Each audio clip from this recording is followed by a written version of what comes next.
back to another episode of Two Virgos and the Mic. I am LeVar Walker. I am K. Douglas, a.k.a. Comedian Special K from the Ricky Smiley Morning Show, and among other things. I want to start this off by why are they mad about the mermaid? What's going on? It's a racist thing. I listened to something that was so funny yesterday. I listened to the whole Little Mermaid thing. Halle Bailey, who is one half of Chloe and Halle, the little singing group, has been cast to be to play the role of Ariel in the new. I guess is it a Broadway production or a live action? I don't know the fuck. I think it's an actual movie. Yes, but she's cast to play the role of Ariel. And so this got some racists really upset, but they won't just come out and say it's because she's black. So well, actually, some of them did anonymously. A lot of them did say it's because she's black, because they feel like the role of Ariel should be, a white character, because I guess the original one was white. First of all, we're talking about a cartoon, so there's no racial designation to cartoons. Like, there's no black. It's a fucking drawing. Mm-hmm. You're not black or white. Right. I heard this right wing talk show host yesterday. They played a clip of him explaining his opposition to it. And this man got to be late 50s, early 60s, I'm guessing. Mm-hmm. And he went on this long 5-minute explanation of how, there should be no racial designation to a mermaid, because if you want to look at it from a biological standpoint, that if a mermaid would be a creature that lives way under the sea and more than likely would be translucent. I'm like, what the fuck? Like, bro, you talking about the Little Mermaid? Like, first of all, you too old to even know. I know nothing about the Little Mermaid. I got 3 daughters. That's the only reason I'm even somewhat familiar with it, because they all watched it when they were little. But black people are way too happy, and white people are way too mad about this. Black people are like, oh, we got little girls that are watching this, and they see the black Little Mermaid, and they're just, like, so excited, and they're crying. Okay, that's overblown, if you ask me. Mm-hmm. This whole representation thing, that shit's overblown. And the white people are getting upset about it. Like, this shit is so unimportant in the grand scheme of things. Yeah. Like, this shit has no bearing or no... I think a lot of the racial issues nowadays, it just keeps us fighting amongst each other, and the rich just get richer. Right. I think we've entered the state, and I know it is racial shit, whatever, but we're really in classism now, and people are not seeing this shit. Well, it's about rich and poor. I think two things can be true at the same time. I think racism is in the DNA of America, right? Racism is a part of is a part of the molecular structure of this country. Racism will never not play a role in everything that happens in this country. At the same time, classism has become an equal, if not more significant force. Right. And we accept classism. And because think about like what's going on with Donald Trump right now. That's classism. Well, one of the most simplest forms of classism is when your ass get on the plane, where you got to walk your ass to the back, and people look at you, poor person, as you go to coach. And they sit up there, they're eating lobster and shit, they're getting their food, and you accept it. You accept that. What do you mean you accept it? You bought the ticket you paid for. So right, it's classism. Okay, if you paid $200 off your ticket and I paid $1,200 for mine, it's what it is. Is it classism when one person walks in Saks Fifth Avenue and says, I demand to be treated equally. I demand to be able to wear this $700 shirt, even though I can only afford a shirt from Macy's for $40. I think it'll get there eventually. Why can't I identify as rich if I'm poor? That might be the most brilliant shit you ever seen. Why can't I identify as rich if I'm poor? I hate to give you credit for nigga. That's bars. What? I don't have the actual money in my bank account, but I believe so. You're discriminating against me for being less than wealthy. Yes. So I should go to the Bentley dealership and say, there is no reason I'm just as good as this person who just bought this Bentley. Exactly. I don't have $400,000 to buy this Bentley, But I should have every right to buy it because I identify as a millionaire. And you need to treat me as such. And if you don't allow me to take this Bentley with my $2,000 down payment, if you don't allow me to all hell is going to break loose. And you're going to discriminate against me because my credit profile is not as high. That's discrimination. That's discrimination. That's where we at. That's where we going. Damn, man. That's where we going. I hate when you say smart shit because I disagree with you on so much shit. Hey, that's. But I can't. I gotta go with you on that. That is where we're at, dude. People are. We are almost at that point where people can, because literally anything at this point can be considered discriminatory. Yeah. Anything can be discriminatory. Yeah, man. Yeah. I was talking to my daughter. We did a little live video the other day. My 20-year-old. And we were riding along, and I was talking to her about gender identification. Right. And because we did a story on the radio about a kid who identifies as a cat. And in the school has to respect the fact that the kid, wants to behave as a cat in school. He wears the little ears. She was licking her paws and moving as a cat. Now, when she goes to the bathroom, I don't know whether they got to provide this bitch a litter box or whatever. But it was just weird to me. And my daughter said, Dad, I totally understand that. She said, we had people in my school. Now, she graduated in 2020. She said, we had people in my high school that, they wore the little costumes and stuff on a daily basis. And we had to respect that. And you have to respect what people want to be identified as. I said, okay, but maybe it's a generational thing, but if I ever met Caitlyn Jenner, I'm probably going to call him Bruce just to be a dick. Because I think what you're doing is, in my opinion, is weird. Well, I'm going to say this. And she said, well, that would be very rude and very disrespectful for you to refer to somebody who considers themselves to be something else. She said that would be really rude and disrespectful, and that just shows that you're a boomer. And I'm going to say this because you are a boomer. I respect that, and I was at the gym. I just came from the gym. I was working out at the gym, and I was thinking to myself, there's a male and a female bathroom or shower and everything at the gym, and I was thinking about keeping a wig in my book bag and just putting the wig on when I go into the female shower. Mm-hmm. And I would shower butt naked. I would identify as female at that time. And yes, I would have a hard on as I'm walking through. And when I walk out, I identify as a man and I go back and work out. I don't think it works like that. Well, no. I think you have to be consistent. No. What do you mean? You can't identify as one thing. No, why? Temporarily. No, why can't I? I think the consistency is what makes it legitimate. Well, wait a minute. If you're not willing to be that all the time, one thing, then you can't be that part-time because now it looks like you're just a perv that's trying to. Well, not necessarily because there's an invisible group of people that are not talked about or recognized. And these are the people that transitioned and retransitioned back. No. They ignore these people. They have a word for those people. They retransition back. Right. Okay. And that's called insanity.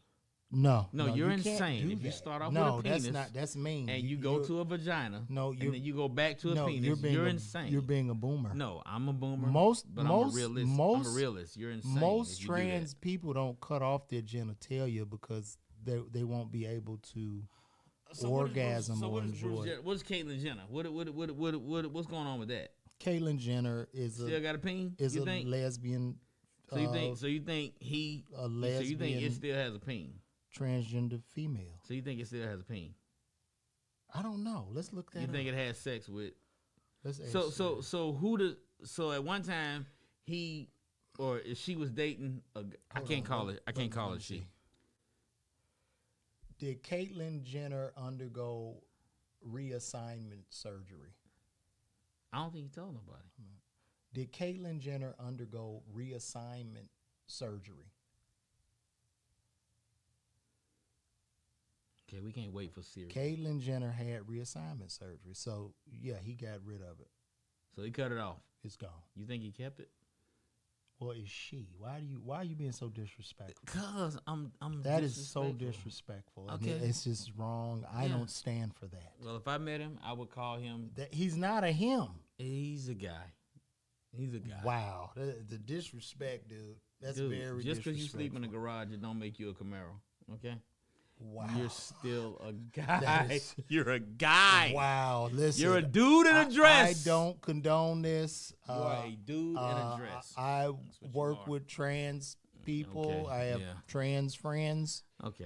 Then I am not going to condone this. You ain't got to condone it. It is what it is. Anyway, is wrong. Let's go to something else because this. Do you want to talk about Keenan's funniest comic search? Yeah. So we're comedians, and one thing when you're a comedian, I don't like these two words together. But Caitlyn is like 60 with a 2-year-old Caitlyn is pussy. way older than 60. Caitlyn is like 70. Caitlyn's 70 with a 4-year-old pussy. I know. Wow.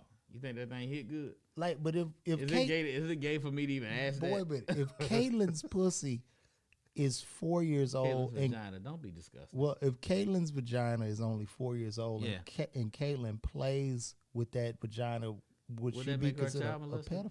Yeah. She's a pedophile. That's a good. If you have sex with her, you can go to jail. You are a fucking child molester. that box is pre-K. It's got a pre-K box. It might be good. It motherfucker tight. It's brand new. I'm not gonna lie. That's brand new pussy. No homo. Off the showroom. I'm not gonna lie. I would like to see it. Really? I would be interested to look at it. Would you look at it with glasses on? Well, I mean, I want to see it clearly. Wow. Is it waxed? I'm pretty sure. Yeah. Calabasas. Ain't no hair gonna grow out of it. Okay. The women in LA, they have shaved pussies. Nobody has bush. You think Bush will come back in style? I hope so. I miss Bush. I miss Bush. Shit. Bush. See, I'm older than you. I miss Bush. I'm used to going through something to get to something. I'm serious. I miss Bush. Not nappy Bush, but I'm saying nice, soft, silky Bush. I'm with that. I'd rather have a clean. I'm with that shit. You need to get you. I'd rather have a bald either. No, man, you need to get you an old classic Penthouse magazine from like 77, 78. Something, man. Hey, man, it's nice to have a little. Them beavers. It's nice to have a little muff. A little muff ain't bad, bro. I'm good. What is the purpose of pubic hair at this point? Haven't we evolved as a species? No, it's for hygiene. Somebody explained it before. It catches like foreign particles that could go into the vajayjay and stuff like that. Let's ask Siri. Let me see. Siri gonna say. Siri, what is the purpose of pubic hair? Siri's not gonna respond to that. Siri's a very decent person. Siri was raised better than that. But she not. Yours ain't working. What? Let me try. Hey Siri. All right, wait a minute. I got my volume turned down. Hey Siri. What is the purpose of pubic hair?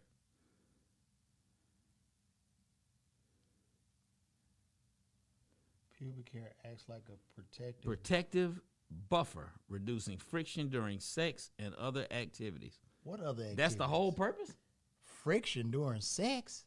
Yeah, a protective yeah, dude, think about it. When you pounded a bald cat, right? You that's skin on skin. That's why when people are both bald, that would seem like all the porn stars would get stuck. Nah, it's just no, dude. It's just friction. Like when you got the hair there, you got something to kind of cushion the blow. You see what I'm saying? Oh. You got something to cushion the blow, and that's the only purpose of it. According to Siri. I don't think we need it anymore. I like it. I don't myself. I'm a fan of it. Not now for myself. I'm a fan of manscaping, but I'm a fan also of women having. Especially women of a certain age. Like, if you're 60, you don't need to be waxing your shit. That shit's retarded. Why? Why wax at 60, 65? I think it's just cleaner, man. I think Bush needs to make a comeback. Everything, like, I think it's cleaner. We went through the bell bottoms, then we went to the straight leg, then we went to skinny jeans. Now bell bottoms are back. You know what I mean? Man. We went through the afro. Then we went to the low cut. Then we went to the bald head. Now afros. Do you think the Jerry? Everything should come back. Do you think the Jerry? Why the Jerry curl never came Everything back? should come back.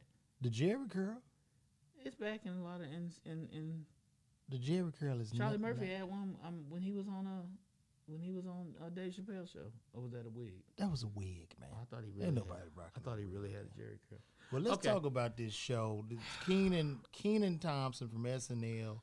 We comedians, like he said, and he's doing a comedy contest. Yeah, this is the 13th season. Wow, this 13 seasons in, and I don't know nobody who's done this shit. Wow, after 13 seasons, has anybody been realized or recognized from this show? UCE. What does UCE stand for? Ultimate Comedy Experience is bigger than ever. Over 1,000 comedic. What it says? What does it say? Over 1,000. The national search for the funniest comedians. Actor. Why does this shit keep changing? They got the worst website ever. I know that. Their website is terrible. Be a contestant. No way. Let's explain something. I was telling the girl this last night. So I'm out last night at the 12, right? Mm-hmm. And I'm in the bar, and they were doing karaoke, and the girl hosted karaoke. At the 12, the hotel? Yeah. And the girl was telling me how, my friend had introduced her to me. Hey, man, she really wants to be a comedian. And, man, just can you talk to her, blah, blah, blah. And I'm trying to tell her, because she talks a lot. She's one of the people, she talks a lot. I was trying to tell her to slow down. I said, hey, pause, time out. I said, just go and do comedy. I said, saying you want to be a comedian is like standing next to the pool saying, I want to swim. Jump the fuck in.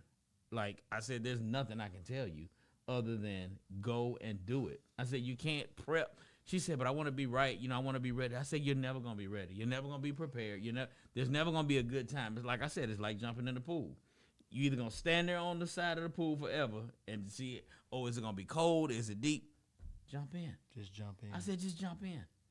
And I said, you're not going to know what you're doing. And she was probably doing all that talking because whenever people approach me about wanting to be comedians. Well, they want to be funny while they're talking. Yeah, they feel a need to say. Yeah, they're auditioning. They're auditioning. Oh, my God. You got it. Wow. You have to meet my agent.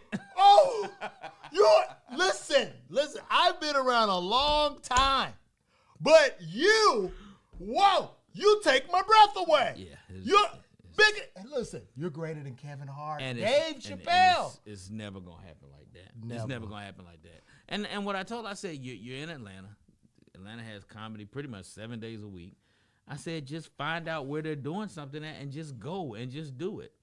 I mean, because I said, stop talking. I said, just go and do it.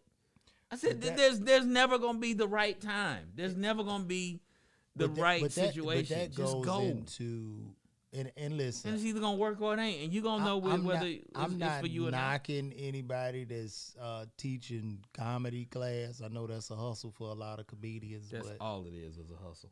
I would never, I could never, but you could take advantage of people like her. Yeah. You could have told her, listen, you're funny. I offer a class for $3,000. You know what that is? You're the John Casablancas and Barbizon of comedy. Yeah. Yeah. Barbizon would take anybody that said they wanted to be a model. You could look like what was the black dude who was like the Tyson? You could look like Tyson Beckford, or you could look like what's the little Coleman, Gary Coleman. You could look like Tyson Beckford or Gary Coleman. They're gonna give you the exact same spiel when you come into that Barbizon office. Oh my God, you've got something. I see something in you. And it's like, and they're gonna sign your ass up for that $4,000 course. Yeah. And I've been in situations where I was like, yo, if I was a piece of shit, I could really take advantage of some people. I know people who teach comedy classes. Well, we both know people who teach comedy classes. And like I was telling this girl last night, I said, there's nothing in it. I said, either you can do it or you can't. Nobody can teach you how to stand in front of a room full of 300 people or an auditorium full of 1,500 people or a stadium full of 10,000. Nobody can teach you how to go up there and connect with those people to the point where they laugh at what you say. Nobody can. There's no amount of training. Somebody can teach you a joke. Yeah, somebody can teach you a joke and you can memorize that shit and say it. But that ain't fucking stand up. No. That is not stand up. No. You're a fucking joke teller. You're the dude in the office that annoys the fuck out of everybody because you tell jokes. I think comedy is the greatest form of self-expression. One of the greatest forms. I look at comedy like I do poetry. It's just self-expression, man. It's jazz. It's art. It's jazz. You know what I mean? It's a way to... It's jazz. And it should be... And I was telling somebody the other day that I haven't worked the urban club here in Atlanta in a long time, because I feel like the audiences here are jaded to the point where they expect a certain thing in certain environments. They expect you to come up and do a certain thing, and if you do anything outside of what that thing is, they're not going to accept it. But that's the... And I'm not about to put myself in that situation of... And I've done that thing. I've done that thing many times that they expect. But I'm at a point now where I don't want to do that thing no more. I don't want to entertain you at the expense of my own integrity. But I think the brilliancy is going into those environments and doing exactly what you want to do.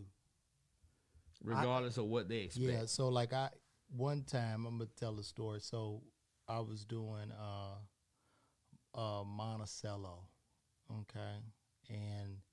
It's a sports bar. It's a sports bar. I popped up there some time, and I walked 2 tables of people out. I got really dark. I was getting nothing. But what I was most proud of in that moment... How long did you stay up there?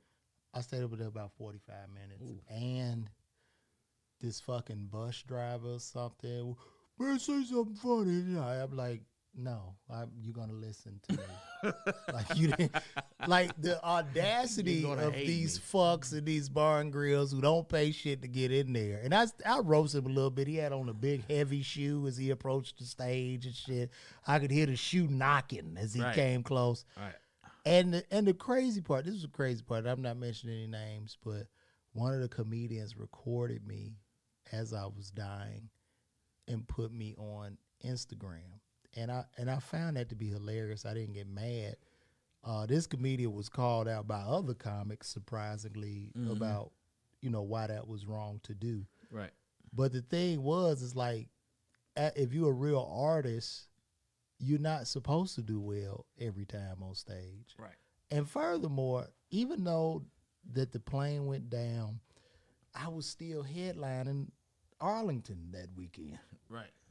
And as though it didn't affect the big picture, right? So overall, as those comics, looking at me like, "Oh, LeVar, you bombed." I said, "Yeah, I did," and I'll be headlining Arlington Improv this weekend, and you should bomb too. Yeah, that's the problem. A lot of you guys are too funny, yeah. huh? Yeah. I think if you're afraid to bomb, you're afraid to try. You're afraid. Like you can't be afraid to bomb. What? If you're afraid to bomb, if you think bombing is the worst thing that can happen as a comic, then you looking at this shit wrong. Yeah, I think your biggest asset as a comic is your vulnerability. That being vulnerable is funny, and you have to know how to control that vulnerability. And it's good to go up there with a clean slate and figure some shit out. I said something very uncomfortable on stage the other night. And saying uncomfortable things or saying things that make people uncomfortable brings me a little bit of joy. Yeah, because I said, and it's a riff that I've been doing for several years now. But I talk about how, for one, living in Atlanta, you don't realize how black Atlanta is until you go to a regular city. When you go to a regular city, then you realize how black Atlanta is because everything in Atlanta is black. You also don't realize how gay Atlanta is until you go to a regular city. When you go to a regular city, you realize, damn, Atlanta is really gay. Because as a straight man in Atlanta, you almost feel like you're the oddball. Because it's like, I said, Atlanta is so gay that it makes me sometimes question, have I been wrong all these years? Like, should I have just fucked the dude to see what it was like? I was at it went dead silent in that motherfucker. And I said, oh, did I make y'all uncomfortable? I said, I'm just thinking. I said, I'm not saying I'm going to do it. I said, but it does make you wonder. I was at the gym working out, and this dude was talking to me. And he goes, hey, man, we should work out together. And I told him, I said, listen, I'm not that kind of guy. That statement alone. I said, I'm not that kind of guy. You at least got to take me out to dinner. Yeah, that statement I'm not going to just give you my pussy right here. Yeah, that statement alone was gay. Hey, man, like a dude that don't know you. He didn't know. Hey, man, we should work out together. No. What are you talking about, man? And then after we get to working out, we can go get your movie. And I got a great condo downtown. You ought to see it, man. The architecture is amazing. But, bruh, I think for me, like, I'm a nice dude, right? And I just be thinking somebody really want to be my friend. A lot of times I've been gullible. Like, I didn't know the guy wanted to fuck me. I thought we were just cool, you know? Yeah. I think there's a better way you could have said that. You could have. But I mean, that's what happens. The guy want to fuck you. Yeah. Tone it down. Didn't you have an issue with that one guy? Yeah. And he was like really. I had to stop. And you thought he was just cool or something, right? Yeah. You thought he was just wanted to help you. It took a very dark turn. like I had to involve the authorities. Like, let me ask you this.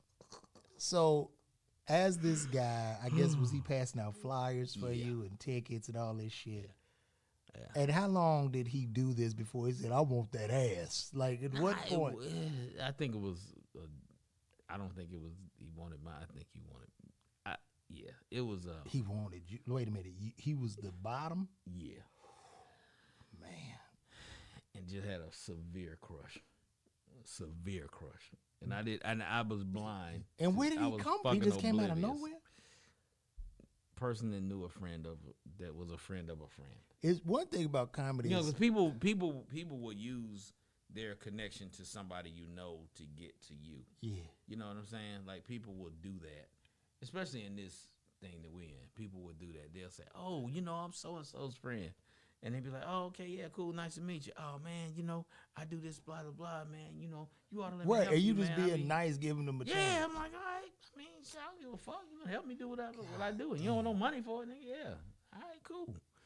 And, but I wonder, like, with me, man, if I was gay. But we drifted away from where we was at. But, no, if I was gay, I would say I was gay.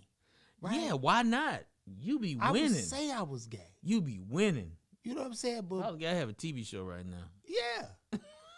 You be winning. Exactly. If you was gay, shit, man, if I come out party, the game right now. Be amazing. Be killing the fucking game right now. Hey, Gerard, you wouldn't have nothing on me. You see my damn special. He ain't even gay enough. No, he's gay, I guess. But he ain't gay enough. He lightweight gay. He low key gay. No, he's gay. Nah, he ain't always. But he ain't out there like that though. He gotta be. He ain't out there like that. He ain't out there popping his fingers. No, and all that kind of shit. It's not like that's a stereotype, and you're being a boomer. But you gotta live up to it. God damn it! If you gonna be this, be this. Every gay you gonna be Ray Lewis? Put on the jersey, nigga. every gay man wasn't men on films, nigga. You gonna be gay? If you gonna be, look, hey man. No, it doesn't work like that. You gonna be look, nigga. If you want to play tennis, pick up a racket. He's quiet or some shit. I don't fucking know. Hey man, if you want to be a fish, you got to jump off the boat. Yeah, I don't know. True. I don't know what the fuck that means, but you know, Tim Dillon is gay. You can't really tell. He didn't. But that's white gay. White gay and black gay is two different things. You think so? Yeah, white gay and black gay is two different. The white gay world is a whole different. That's a whole different animal. You know what I mean? We need to interview a white gay guy, and I want a white gay guy and a black gay guy. That's an interesting. It's a different topic. world. It's a different world, bro. Because I have never known a white gay dude. Or at least not that I know of, that I was, talking to on a record. But I've known a lot of black gay dudes. But it's a different world. The white gay world is a whole, I think like as soon as you turn white gay, you get stuff. Like they give you a dog, you get a small car, you get an apartment that's like immaculately put together. Like they give you shit when you white gay. When you white gay, it comes with a dog. Oh my god. Or a cat. It comes with a dog or a cat. Look, I do not. I think any dude that owns a cat is gay. I do not condone anything. Do you know any dude that owns a cat? Listen, I don't condone any of this that this guy's saying. I'm just thinking. These are allegedly my thoughts. Do you know a dude that owns a cat? Like if you met a dude that told you he had a cat, wouldn't that make you I knew a dude uneasy? with a cat. He wasn't gay. But isn't that kind of strange?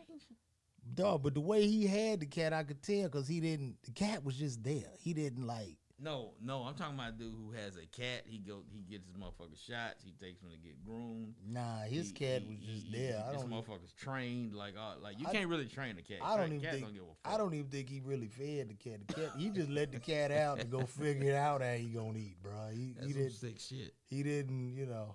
Cats really are like women. Like if you've ever been around somebody that have a cat, like you can't make a cat do shit that they don't want to do. Nah, cats be chilling. Cats don't give a and cats don't care about you. And they're smart. People really be thinking like my friend Claudia.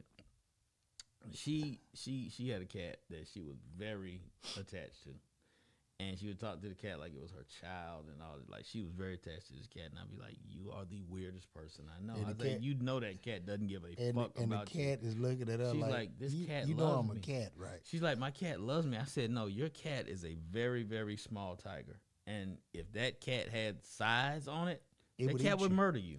That cat would murder you today." Cats. I said cats are very hateful animals. They vicious, boy. They are hateful. I would take my chances with a dog before I would fight a cat. Cats are mean. A mad cat will fuck you up just like a mad woman. It'll scratch you, but no, a mad cat will fuck you up. You could handle it. A dog could get in that ass. I'd rather fight a cat than a dog. Well, at least a cat you could throw that motherfucker. Yeah, you could throw. That goddamn Rottweiler lock up on your ass. It's over, boy. That pit, one of them pits or one of them bulldogs. That's a bad way to go. Oh, that's a bad way to go. That's a bad way to go. Golly. Wasn't recently some woman got lit up by some dogs or killed by some dogs? Was it a mail carrier or something? That's every week. Somebody get ate up by some dogs. That is sad, man.